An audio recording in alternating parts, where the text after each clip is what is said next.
미래통합당의 텃밭인 영남권 공천 결과 발표를 통해 현역 의원들이 무더기로 탈락한 가운데 이른바 친박 인사들이 공천을 받아 재기를 노리고 있습니다. 더불어민주당은 민생당과 정의당의 반대 속에 내일 비례대표용 연합정당 참여 여부를 매듭지을 예정입니다. 국회 취재기자 연결합니다. 우철희 기자. 네, 국회입니다. 네, 통합당 친박 인사들이 재기를 노린다고요? 네, 그렇습니다. 조금 전 미래통합당 공천관리위가 수도권 세 곳의 경선 결과를 발표했습니다. 서울 용산과 서초을 그리고 경기 의정부을입니다. 특히 용산에는 3선을 지낸 전직 의원 출신의 권영세 전 주중대사가 공천 확정됐습니다. 지난 2012년 당시 새누리당 박근혜 후보의 선거대책위 종합상황실장을 맡아 대선을 진두지휘해 승리를 견인했고요.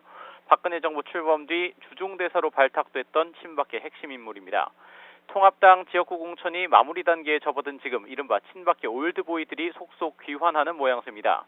앞서 경선 후보와 대선 후보 시절 중책을 두루맡고 박근혜 정부 출범 뒤 첫 안전행정부 장관을 역임했던 유정목 전 인천시장은 인천 남동갑에, 또 원조 친박계로 분류되는 서병수 전 부산시장도 부산진 갑에 각각 전략 공천됐습니다. 두 지역 모두 민주당 소속 현역 의원이 있는 곳이라 가장 경쟁력 있는 후보를 내세워 반드시 탈환하기 위해서라는 공천관리위 설명입니다. 하지만 새 인물 영입의 한계로 사실상 돌려막기를 하고 있다는 비판도 나오고 있습니다. 이런 가운데 통합당 공천관리위는 그제 부산, 울산, 경남 PK와 어제 대구, 경북 TK 지역 공천 결과 발표로 현역 의원들을 무더기로 탈락시켰습니다.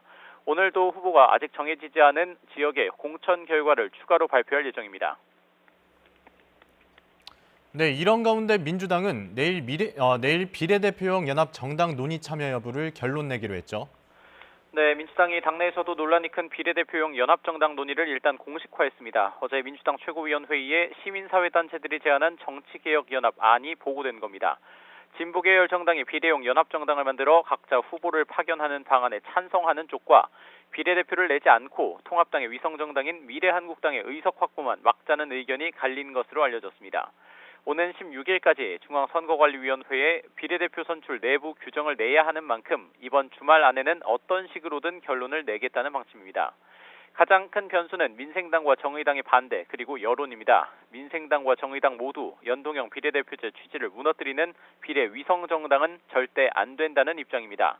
이른바 4+1 공조가 공수처 등 쟁점법안 처리 과정에서 막강한 힘을 보여줬던 만큼 민생당과 정의당의 불참은 민주당으로서는 큰 부담입니다. 또 민주당이 위성정당에 대해 범죄 행위라고 강하게 비판했었는데 스스로 했던 말을 뒤집는 꼴이 되면서 중도층 이탈 또 지역구 의석 손실로 이어질 가능성도 있습니다.